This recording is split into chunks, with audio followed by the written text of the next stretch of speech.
Karibu mpendwa katika ibada yetu ya leo ya maombezi, as we believe God for greater things, as we look up to God for a blessed Wednesday. Amen. Remember, it is the last Wednesday of the month of January. It is the last Wednesday. Who would have said we can come all this far to the end of the first month? But look now how we look. Look at what the Lord is doing in our lives. And so I am calling upon you to create this time that we may be together, that we may worship our God, even for blessing us this far. So karibuni sana to our 28th day of prayer and fasting and the 29th day of the month of January. Help me to share this, wapendwa. Help me to share this live stream, this prayer hour with our friends.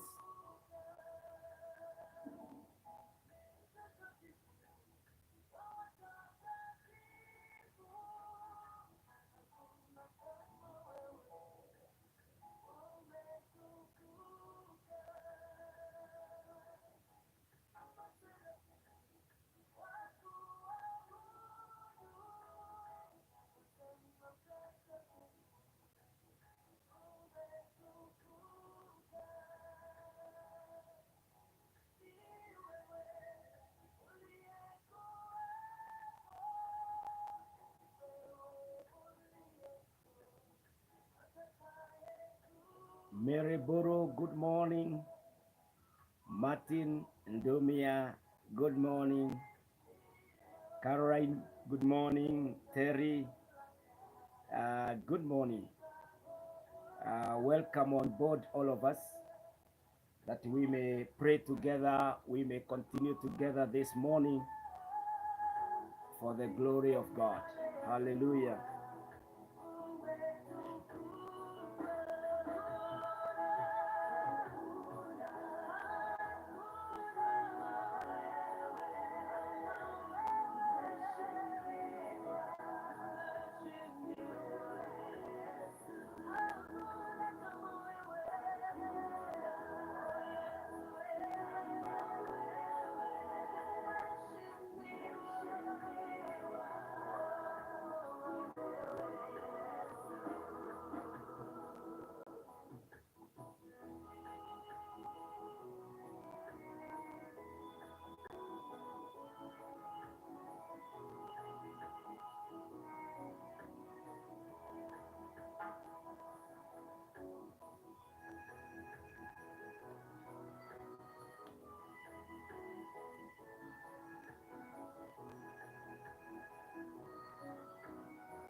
Hallelujah. Hosanna Mwokozi.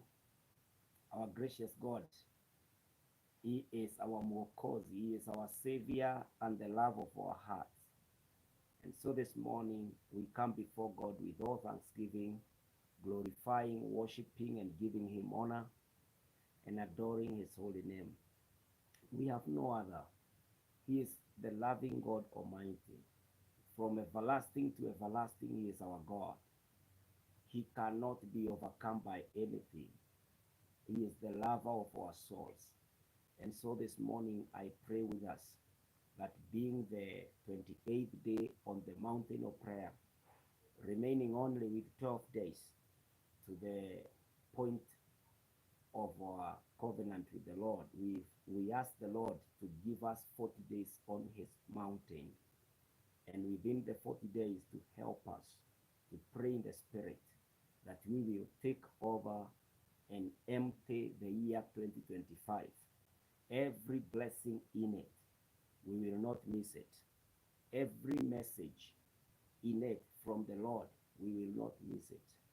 Every miracle, whatever it is that this year is loaded with from the Lord. Of course, we know that there is no evil, there is no darkness from the Lord.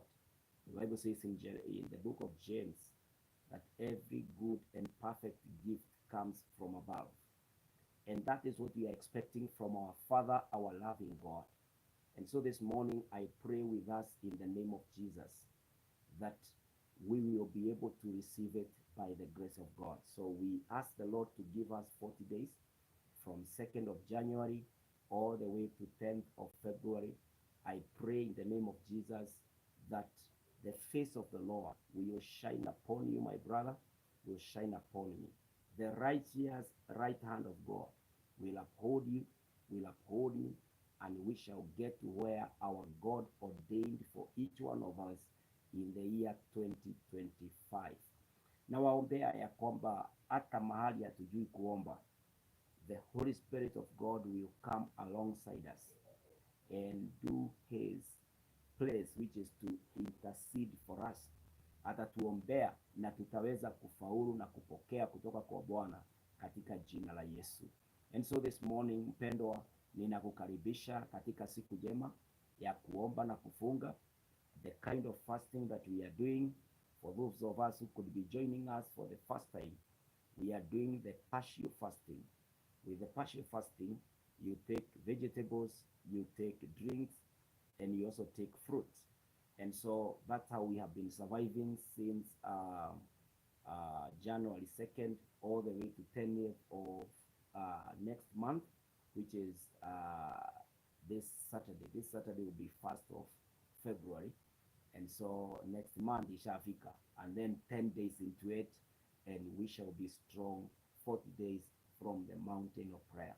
And so I know the power of prayer because the power of prayer is in the Word of God. And so when the Word of God says, pray and I will answer, knock, I will open the door, seek, you will find, it exactly means that. So when we have been praying, calling upon the name of the Lord, our God will keep His word. Our God will come through and do great, wonderful, and marvelous things in our lives, because that is who He is. He says that. And so today we are going to pray about the vows that we are making on the mountain. Any promise that you are telling the Lord, you have to keep it, because God is a promise keeper. He is so faithful. He doesn't defy.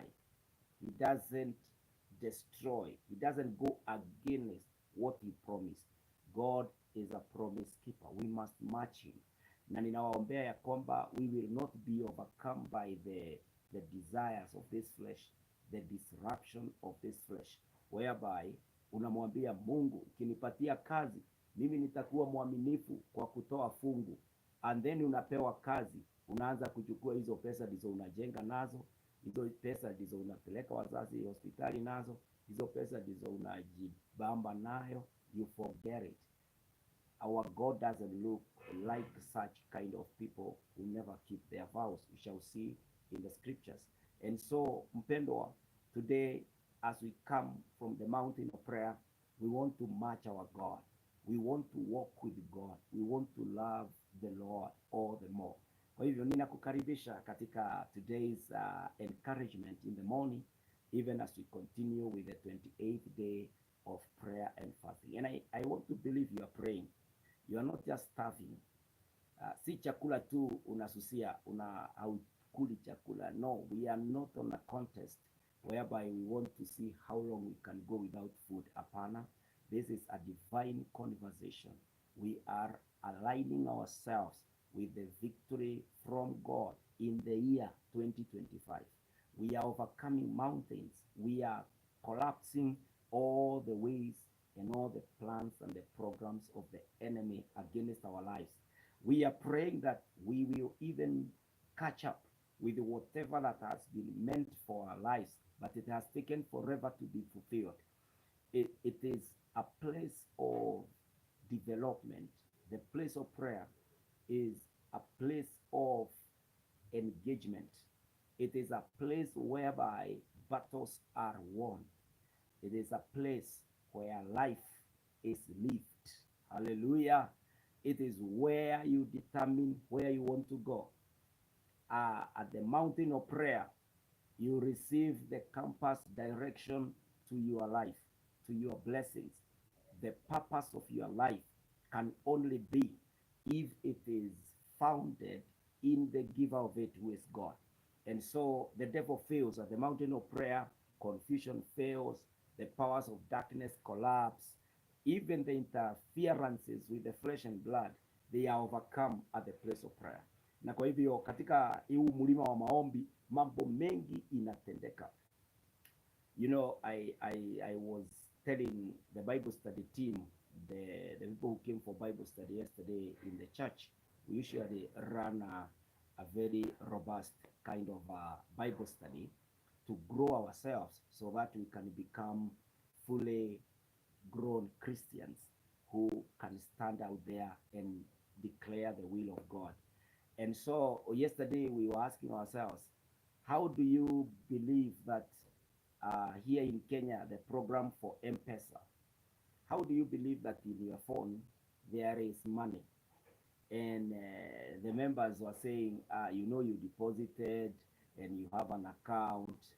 Others said you go out there, you withdraw and you are receiving money.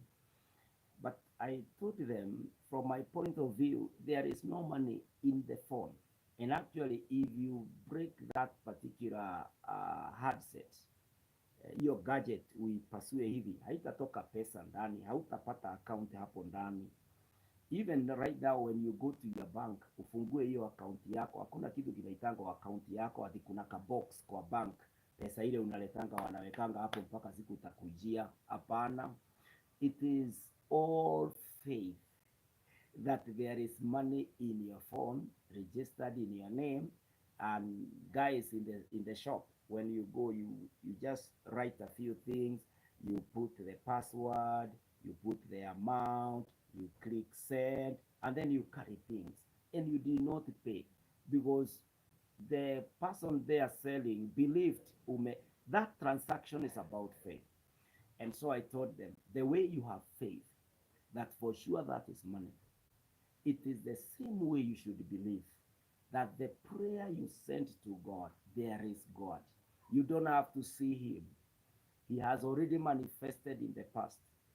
Na kwa sababu umekuwa ukinunua na M-Pesa, watu wale wamebelieve kile unalipa kiko. Na pia wewe hata unaangalia balance unasema iko. That is faith. It is the same in the spiritual realm. You don't have to have the physical God. Ati unaenda na yeye na mna hii umemshika hivi, ati ndio unaambia watu huyu, ndiye huyu, ndiye huyu. Hapana. And so at the place of prayer, so much is happening. Transactions are taking place. When you say, I bind the forces of darkness in my life, I stop the work of the devil in my life. When you say that I scatter my enemies in 7 ways in confusion, it is happening in the spirit. The way in the physical, unaweza kusema umetransact. it is the same way it is happening in the spiritual. So you must grow your faith to that extent whereby you are interacting with the real God. You can hear God. You can be able to see the deeds of God. You can leave the prayer mountain having no anxiety and having no troubled heart because you left your burdens with the Lord. And so I encourage each one of us to believe. Since we are getting closer and closer to the end of our 40 days, I pray that when we come down the mountain, don't allow business to run as usual. You left your cares on the mountain. Don't continue with the acute stress. Don't continue with revenge missions. You will become changed from the mountain of prayer. Relax, allow God to do his thing in your life, and you will not regret it, my sister. So I encourage us this morning, be encouraged in the name of Jesus, ya kwamba Mungu anasikia maombi yako. Let us pray together this morning as we commence our study even of the word and the devotion. Our Father and our God, in the name of Jesus, I thank you this day for your love, favor, and care. Thank you for your blessing on this mountain. I feel on the mountain like Peter and the other disciples, the way they felt when they saw Elijah and Moses showing up on that transfiguration day. I now pray in the name of Jesus, my God and my Father, have mercy upon me. Have mercy upon your people. Forgive us our sins, O Lord. Let your face shine upon us, Almighty. May you be pleased, O God, to receive us this morning on the mountain of prayer. My God, we have come to the 28th day, O God. Your faithfulness, we can attest it. And my God and my Redeemer, if it were not for you on our side, if it were not for you fighting for us, upholding us with your righteous right hand, renewing and refreshing our spirits in you, my God, we could not have made it. I now pray this morning, oh God, may you receive all glory, all worship, all honor and adoration. They belong to you, Almighty. I pray this morning, oh God, receive all praises. We acknowledge you on this mountain. Receive all honor and worship. Now I pray this day, my God, may the Holy Spirit continue encouraging us, strengthening us, leading us on the way to pray in the name of Jesus, my God and my Redeemer. I pray that our fears will be taken away. We give our future to you, O God. The future of this end of January, the future of the beginning month of February, my God, the future of March, April, May, November, December 2025, without any gap, each second, minute, each day, each night, each week, every month, from beginning to the end. You are our Emmanuel, God with us. I pray now in the name of Jesus that my God and my Redeemer, we will not be troubled. We will not be worried. We will not be bothered, oh God. I pray in the name of Jesus, you will hear us prayer, oh God. Align us with your will. Bring to pass thy purposes in our lives, oh God. Father, melt those mountains, Almighty, that have been hindering our sight, our focus, and even our capture of the future. In the name of Jesus Christ, oh God, my Father and my God, we overcome the manipulations of witchcraft. We overcome the manipulations of the wealth of the world. We overcome corruption of the world. In the name of Jesus Christ, tunaomba Baba wa mbinguni katika jina la Yesu, majitu yote yanayojipanga kutupinga katika safari ya kuinuliwa na Bwana, uyapinge, uyaporomoshe na uyaibishe kwa jina la Yesu. I pray, Almighty, every door we knock, it will be the right door and it shall give way in the mighty name of Jehovah God. Every call, every conversation we do, it will be full of flavor because it is with the right person led by God in the name of Jehovah.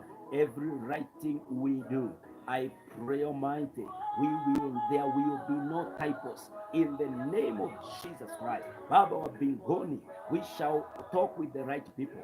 The contract we sign, I pray, Almighty, the decisions we make in our companies, in our institutions, in our businesses, in our lives, in our careers, they will be the right decisions in the name of Jehovah God. My Father and my God, any plan to overturn our blessings, I pray, oh God, may it fail, may it not take off in the name of Jehovah God. We ground our enemies in the mighty name of Jehovah God. Naombea wapendwa sasa, kansa haina nguvu, asma haina nguvu, diabetes haina nguvu, high or low blood pressure haina nguvu, my God, even depression haina nguvu, organ failures hazina nguvu. Baba wa mbinguni, I pray with your people this morning on the 28th day of prayer and fasting. My God, collapse all the works and the networks of the enemy. Halt them in our lives in the name of Jesus Christ. I pray, Almighty God, any spirit haunting your people, evil, wicked spirit, we stop you in the name of Jesus Christ. Lord, you told us, whatever we bind here will be bound in heaven. Bind all evil, bind all pain, bind bitterness, bind, oh God, failure in the name of Jesus for us. And my God, release for us the blessing of heaven. Favor us, Almighty.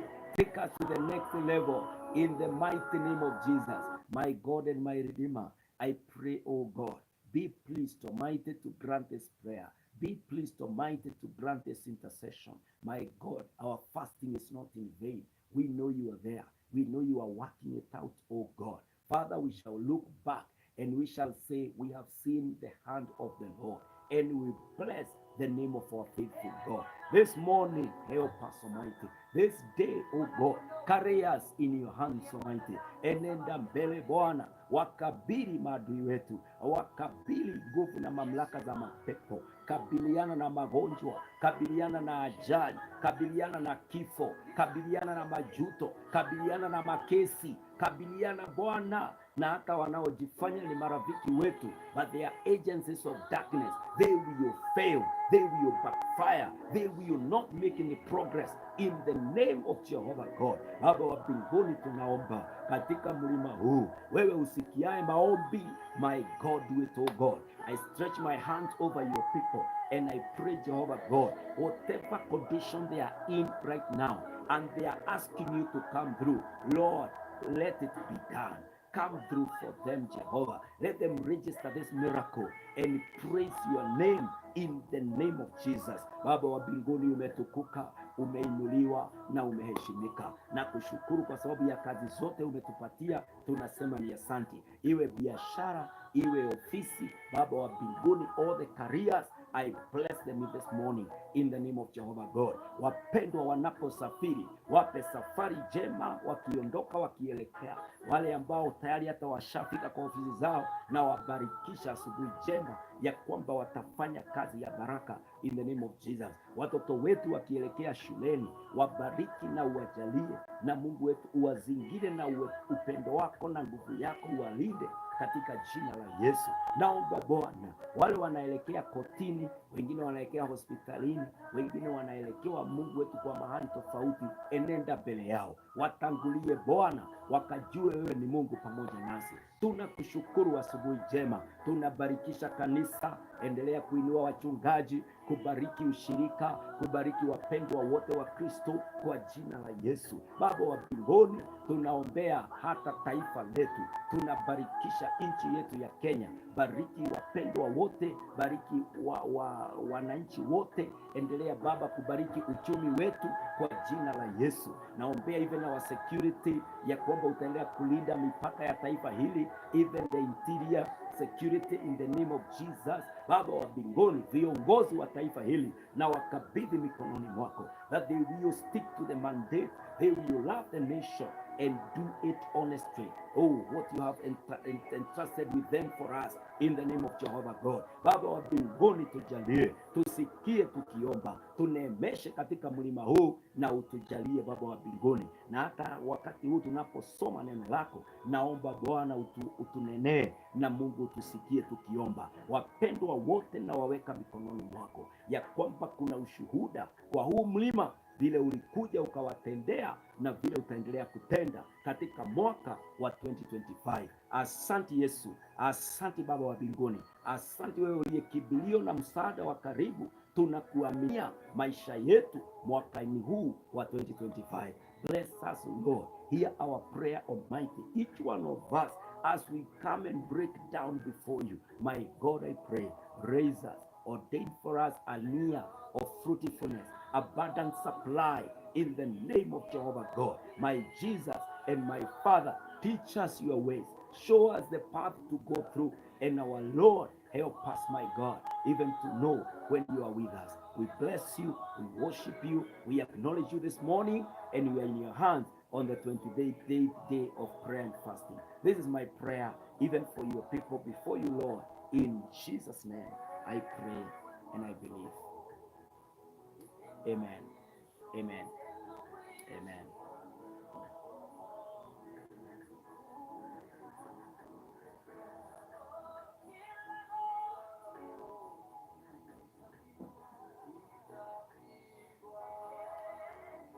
Hallelujah.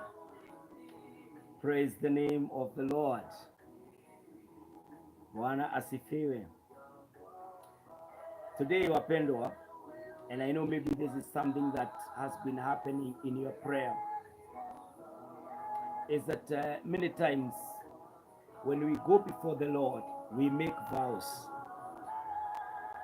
What a vow? A vow is a promise that when you do this, I will do this. It's a vow. A vow is an agreement, is a promise between parties that when this side is faithful, this side will be faithful. And then there are also some rules in it that would say, if you do not do this, then this will happen from either of the parties. And so when we are in the prayer, many times you will find that you are entering into a vow, whether in your knowledge or without your knowledge. This morning I pray that it will be in your knowledge as you make your vow. And I would ask you to write down, because we are men. If you are not recording your prayer, then you should record it manually with your pen and paper, or with your phone. You write it there, you put a reminder, and then you say, I told the Lord, Lord, if you give me this job, I will be faithful in giving, in my giving, in according to your instruction, I will do this. Kuna watu wanaenda, hata mtu anaangalia kampuni yake hivi, unamwambia Mungu, wakati kama huu, unamwambia Mungu, if I am able to sell this property, maybe you have a property worth 500,000, or you have a property worth 1 billion plus, you tell the Lord, if I get a client who will buy this block of investment, I will be faithful to build a children's home. I will even support, I will sponsor this particular institution for this time. And then God in his faithfulness anakuletea client na unanunua, inanunuliwa.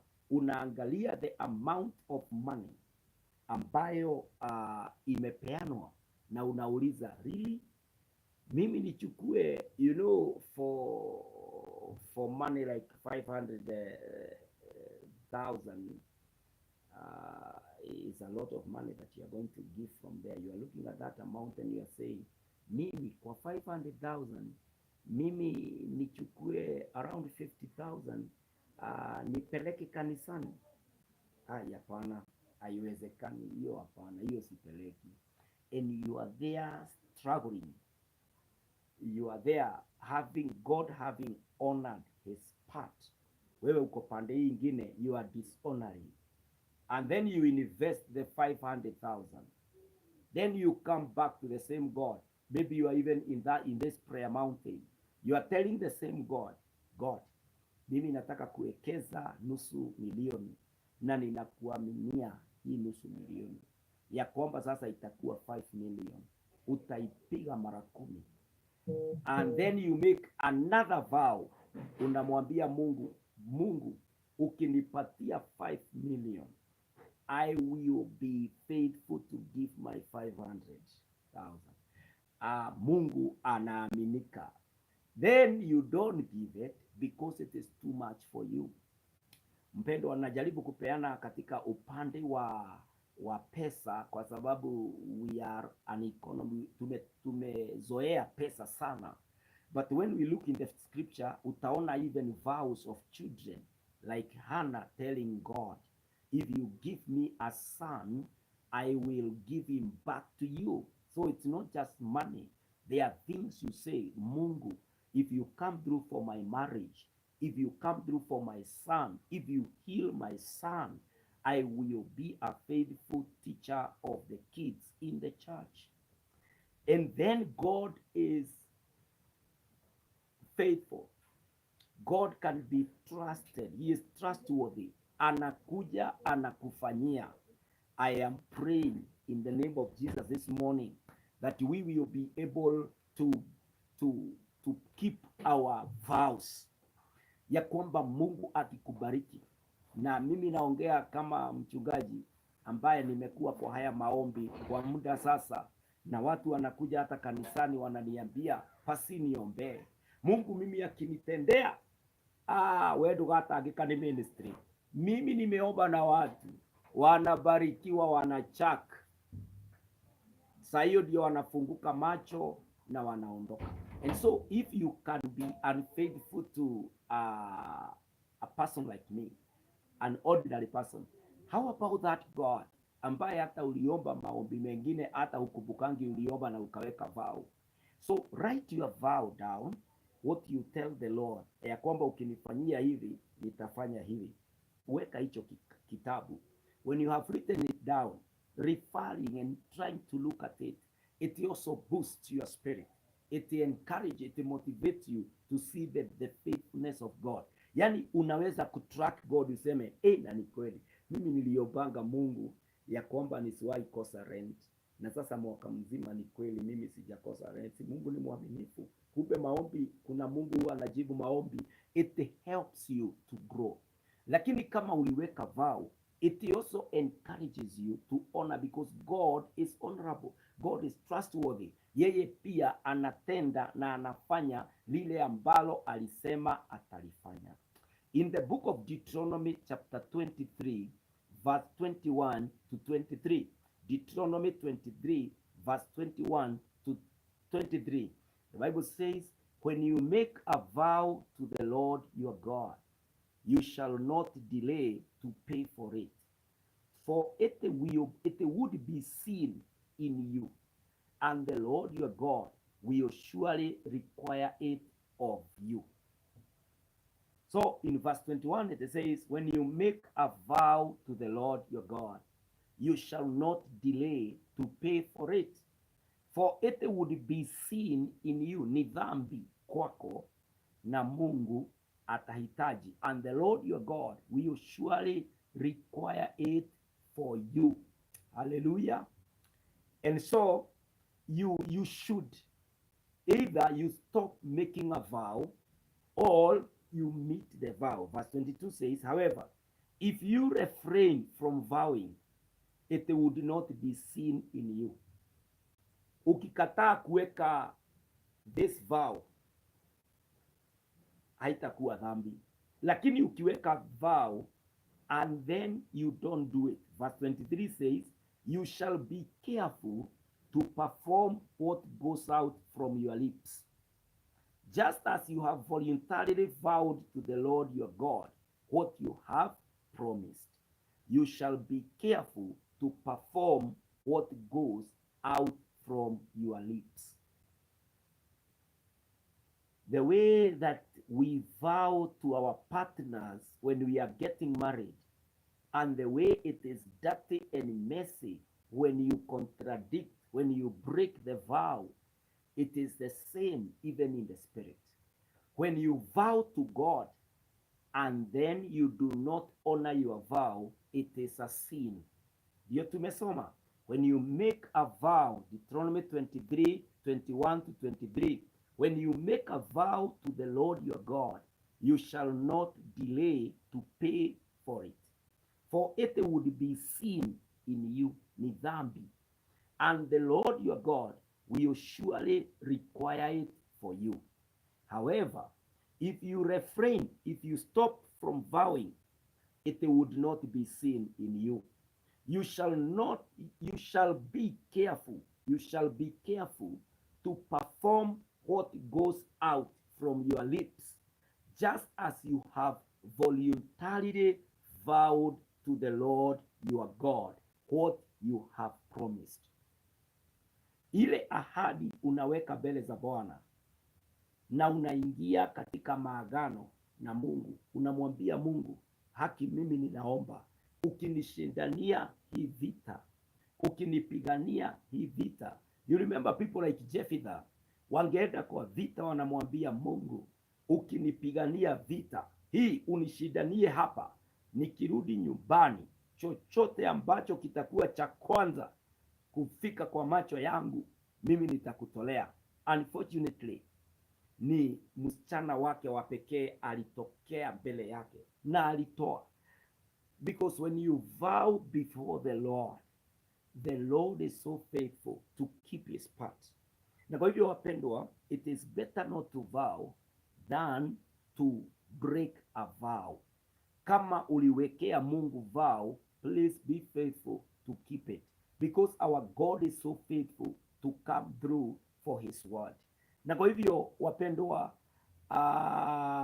the Bible also says in Numbers chapter 30 verse 2. Numbers chapter 30 verse 2. The Bible says, if a man makes a vow to the Lord or takes an oath to bind himself with a binding obligation, he shall not violate his word. He shall do according to all that proceeds out of his mouth.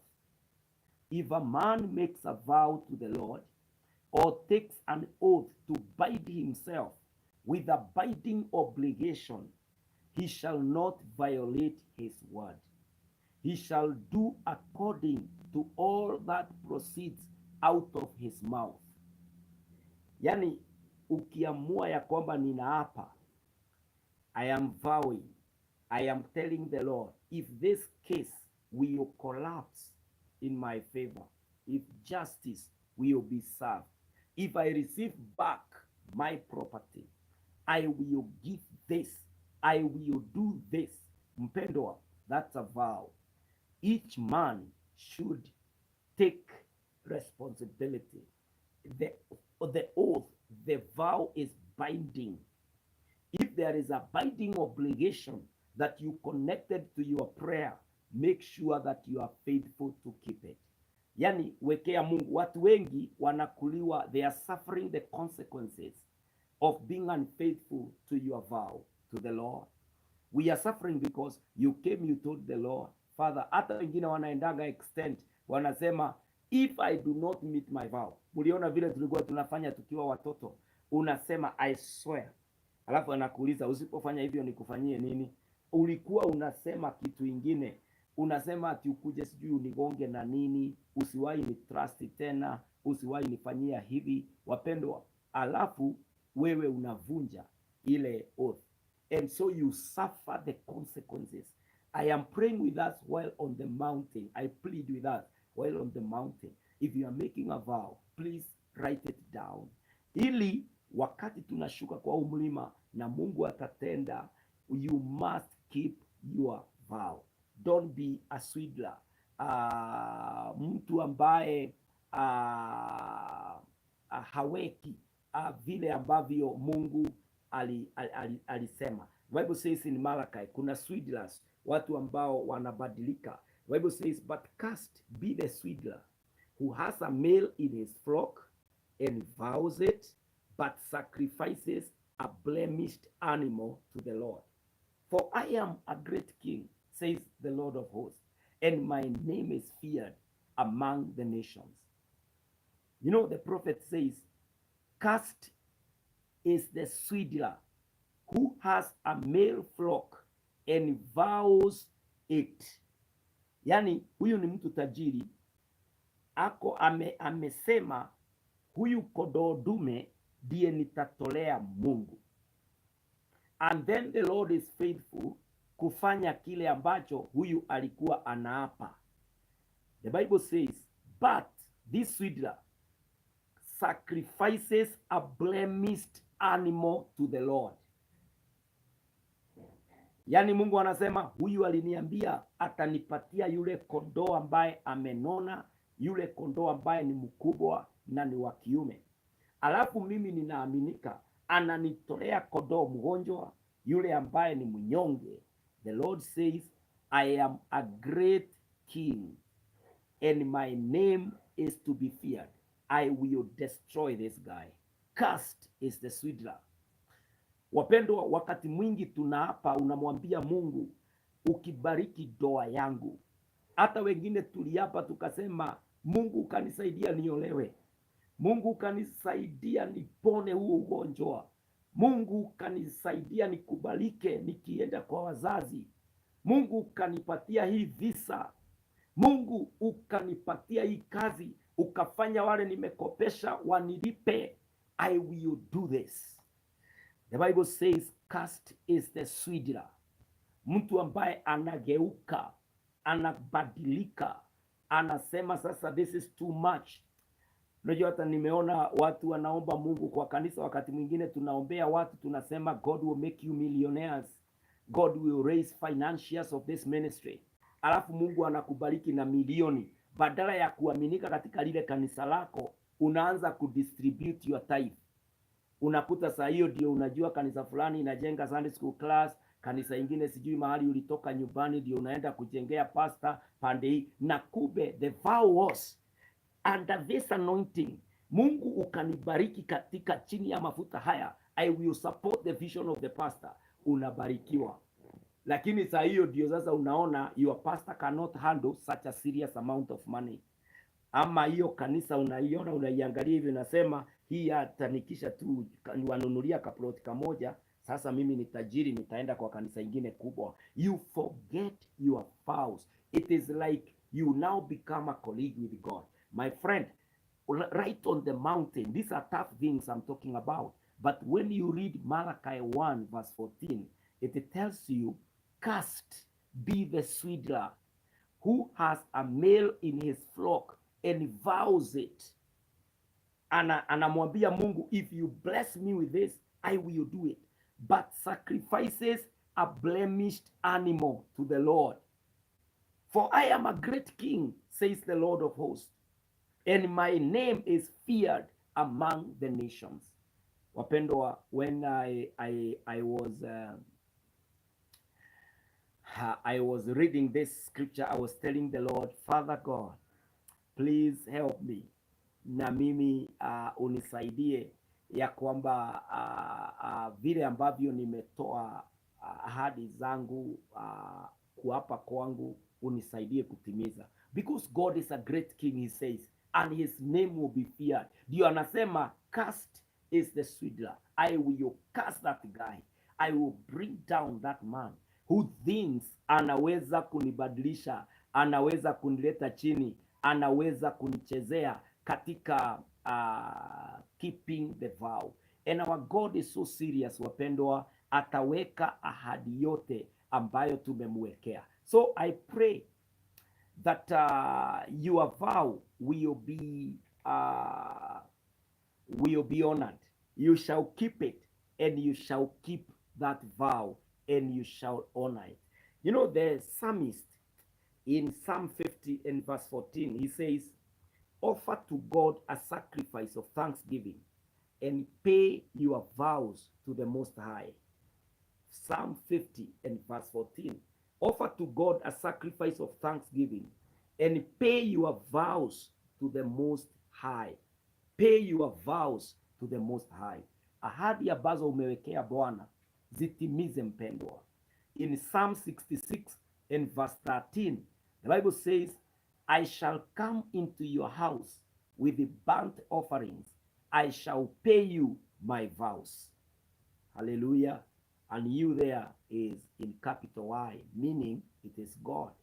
I shall come into your house with burnt offerings. I shall pay you my vows. What are your vows to the Lord? Ni nini hicho umeahidi Bwana? Umeambia Mungu, ukinibariki, ukinijalia, nitakuwa hivi. Kanisani huwa nina struggle every day trying to plead, to push the members of the body of Christ, ya kwamba Mungu akikubariki, ameweka tithe, imeshikana na pesa yako, hilo fungu. Yani unaona watu mpaka wengine ni kama wameanza hata kujilipa kanisani. Unakutanga watu wengine, mtu anasema because I'm leading this team, ni kama hata nisipotoa Mungu atanibariki tu. Aje, ni kama unajilipa, unasema hiyo tithe unalipwa na Mungu. Ni kama you are hired. My friend, don't confuse things. Don't sabotage your prayer. Usiombe leo alafu unaua maombi yako kesho. Hapana, keep your vows.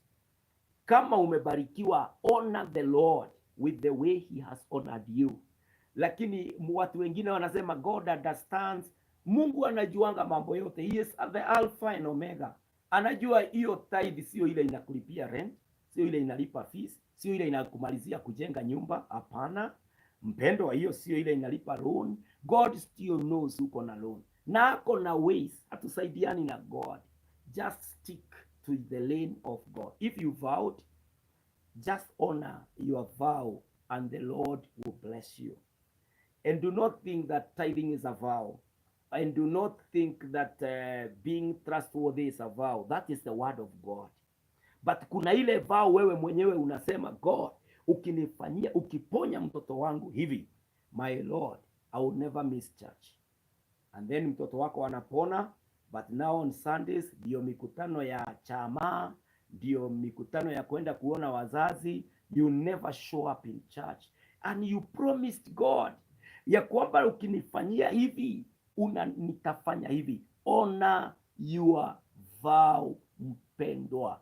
In the book of Jonah, chapter 2 and verse 9, but I will sacrifice to you with the voice of thanksgiving. That which I vowed, I will pay. Salvation is from the Lord. This is Jonah. Anasema, but I will sacrifice to you with the voice of thanksgiving. That which I vowed, I will pay. Salvation is from the Lord. Hallelujah. Proverbs 7 verse 14 inasema, I was due to offer peace offerings. Today I have paid my vows. Mpendwa, ukiwa right kwa huu mlima, sort yourself out. Mwambie Mungu, mimi nikiwa hapa, niko hapa, Mungu wangu unisaidie. Na unielekeze ya kwamba nikiapa utanisaidia kutenda. You read some very interesting understandings of vows, dealing with vows. You know why Israelites would walk with God and miracles, signs and wonders are happening right, left and center? It's because these guys, they related with God, not as a foreigner, not as a faraway kingdom. They related with the kingdom of God at hand. If you read in Leviticus 27, utasikia maajabu pale. The Bible says, again, the Lord spoke to Moses. That is Leviticus 27 verse 1. Again, the Lord spoke to Moses saying, speak to the sons of Israel and say to them, when a man makes a difficult vow, hey, he shall be valued according to your valuation of persons belonging to God. If your valuation is of the male from 20 years even to 60 years old, then your valuation shall be 50 shekels of silver after the shekel of the sanctuary. You know, kama mtu atakuja hapa aseme, Mungu ukinibariki, mimi nitajenga nyumba yako from the foundation to the top. My friend, huyo mtu Mungu alikuwa anamwambia Moses, huyo mtu ahesabike kama mtu aliyeitwa na afanyiwe hesabu. This is how God is serious. And God is so serious with the vows because he is a party to the vow. Unapokuja mbele yake unamwambia Mungu, nitakufanyia hivi, make sure that you honor your vow. Hallelujah. Look at this woman called Hannah in the book of 1 Samuel chapter 1 and verse 11. 1 Samuel chapter 1 and verse 11. The Bible says, she made a vow and said, O Lord of hosts, if you will indeed look on the affliction of your maidservant and remember me, and not forget your maidservant, but will give your maidservant a son, then I will give him to the Lord all the days of his life, and a razor shall not come on his head. This is Hannah pray ya kwamba Mungu, naomba unisaidie, ya kwamba utakaponikumbuka na uniondolee aibu, unipatie mtoto kijana, mimi nitamtoa. The Bible continues to say that when she conceived and she bore a son, she never went back to the house of God until the boy was weaned, until the boy stopped suckling. Na akasema sasa vile ameacha kunyonya, sasa nitampeleka nyumba ya Bwana. Akaenda akamwacha. That's how serious a vow is. You must always honor the vow you have with the Lord. When you honor the vow, God becomes more honorable. You know, we were reading with the church last Sunday how God came through for Hannah, ya kwamba alipata watoto wengine watatu wa kiume, akapata wasichana wengine wawili, akawa mama wa watoto 6. My friend, Mungu anakujanga kwa njia kubwa. He remains faithful when you keep your vow. Look at the vow of Jacob, another very wealthy rich man. In Genesis 28 verse 20 to 22, the Bible says, then Jacob made a vow, saying, if God will be with me and will keep me on this journey that I take, and will give me food to eat and garments to wear, and I return to my father's house in safety, then the Lord will be my God.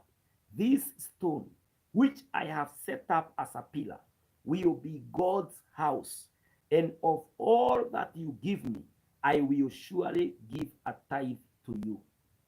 Jacob alipokuwa anatoka kwao akimtorokea ndugu yake Esau, alipolala mahali akielekea kwa Laban anko yake, akaona maono, gazi imeshuka kutoka mbinguni, malaika wanapanda wakishuka.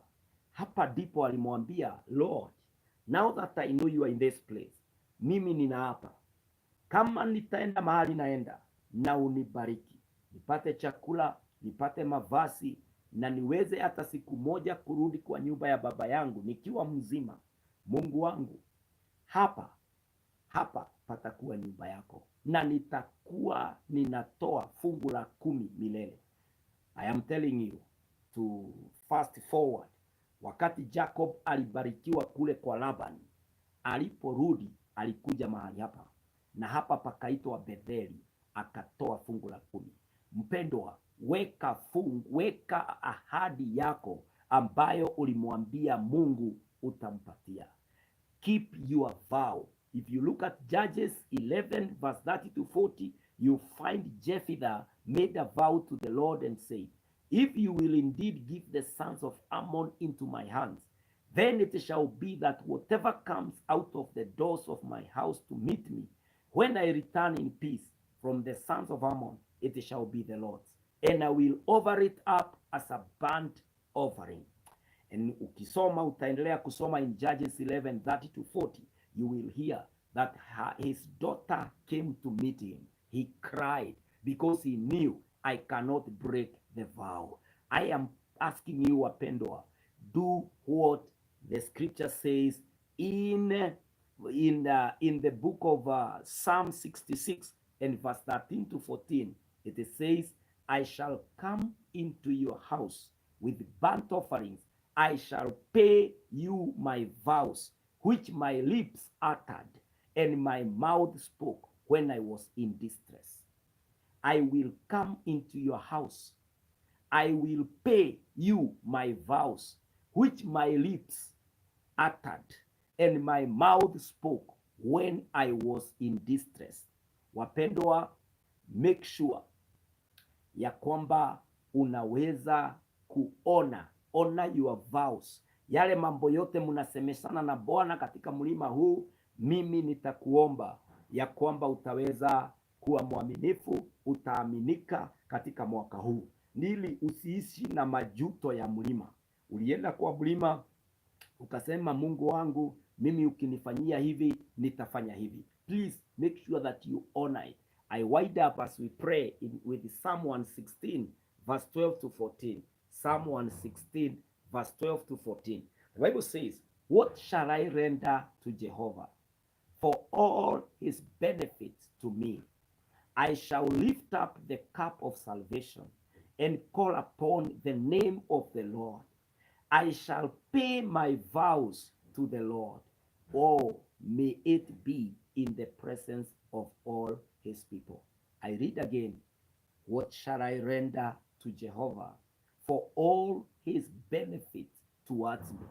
I shall lift up the cup of salvation and call upon the name of the Lord.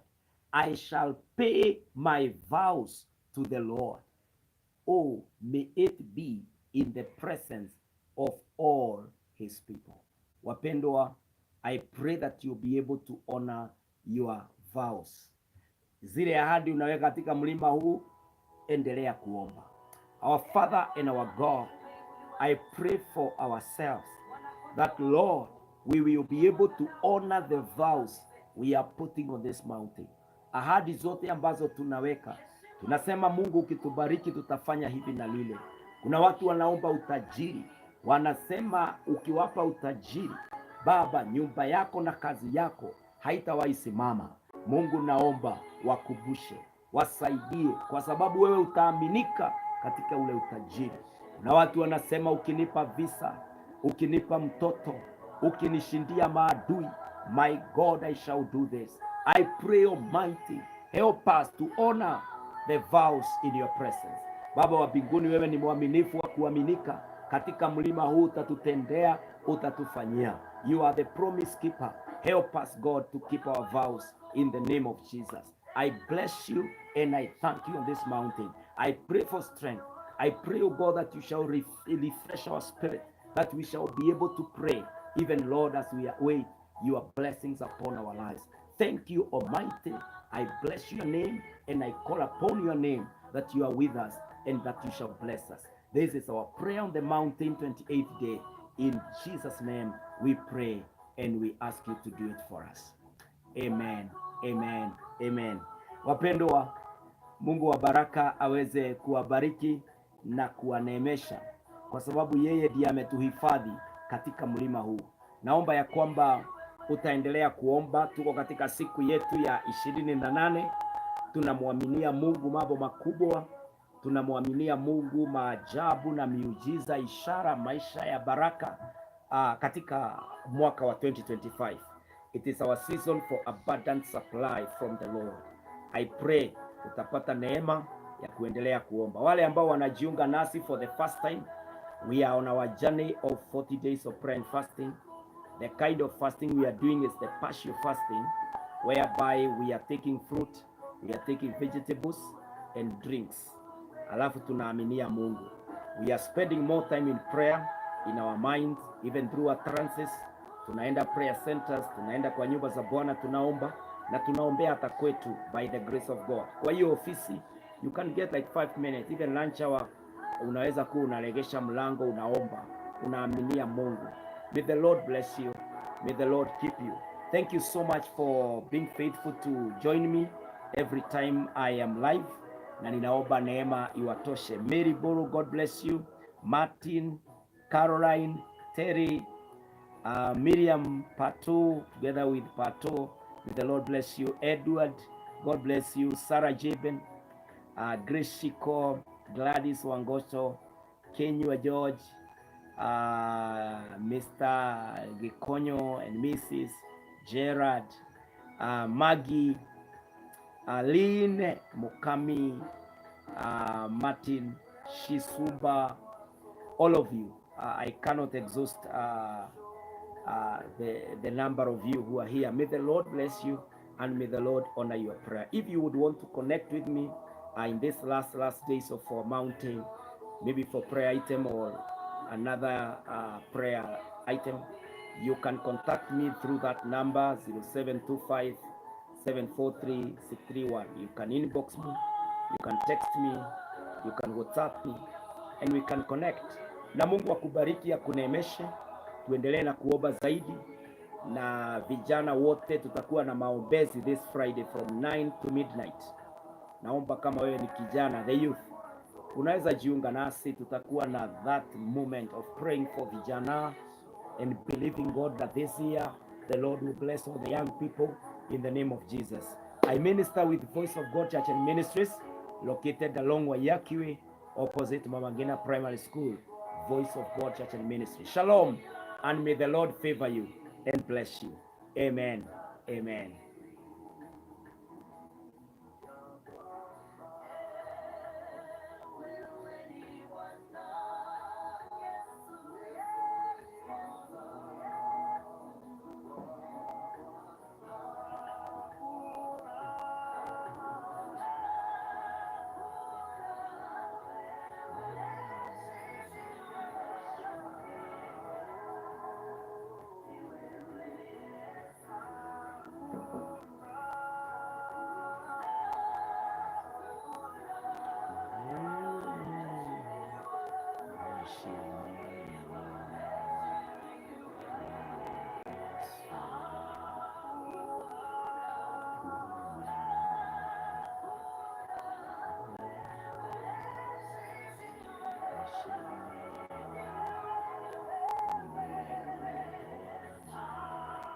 Kwaheri.